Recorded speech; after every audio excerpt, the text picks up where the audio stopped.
Hello mga kasisi! Samahan niyo po muli ako sa aking mini vlog. For today's video naman po ay papunta na nga kami sa aming mga pwesto. Nadaan nga muna kami dito sa isa namin siya. Dahil sarado pa nga kasi nga tulog pa yung mga kasama niya. Tanghali na nga nito kaya ayan nagluto muna nga ako ng hotdog. Yan nga muna ang ulam ng dalawa kong estudyante. Dahil nga may lulutuin pa nga akong gulay dyan pero hindi na nga aabot. Luluto nga ako dito ng langka na galing pa nga yan sa Bicol. Dala pa nga yan ni tatay, niluto na namin baka nga masira pa. Puro nga gulay kami ngayon at ito na naman nga ay laing na naman. Kapag ka nga naumay ka sa karne, ayan maggulay na naman. At dito na nga ay luto na nga ang aking nilulutong langka. Kung tawagin nga sa Bicol ay palusag lang. Pero masarap po yan guys. Ganda kasi talaga na ikaw mismo yung nagbabalat ng langka.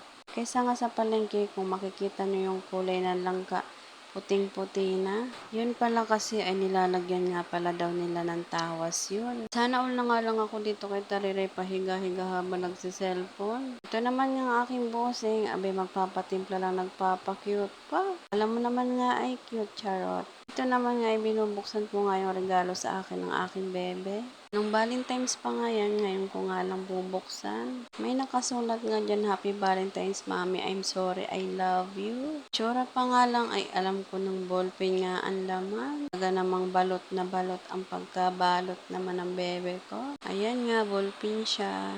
Paalis nga kami dyan, may nadaanan nga akong Christmas tree. Abe, Paskong Pasko pa nga dito. Naumagahan nga yan, ay maaga nga ako nagtiklo. Naantok pa nga ako dyan kaya nga nag-video-video nga muna ako. Dahil nasa rules limita na mag-video tayo ng medyo mahaba.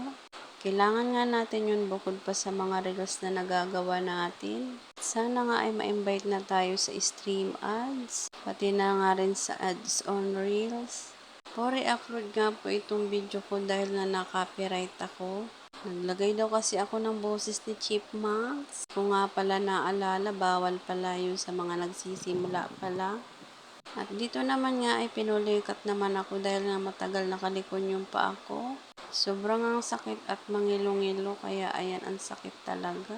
Diyan napili pa nga ako dyan kasi matagal yung pagkatiklop ng paa ko. Iba na talaga pagka tumatanda na, dami nang nararamdaman. Dahil nga wala naman ibang gagawa sa mga gawain natin. May pa rin tayong mga inahan sa pagkilos. At dito naman nga ay dumating nga yung order ko.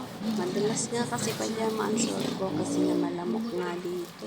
Kaya tuwing pupunta ako ng pwesto, nakapajama talaga ako. Tuwing nga pa naman kasi napakalamok nga dito sa pwesto namin.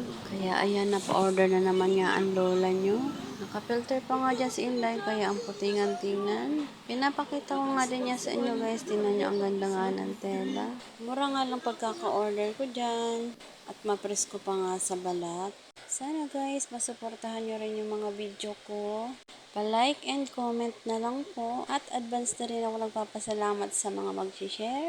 Po muna for today's video. Thank you for watching.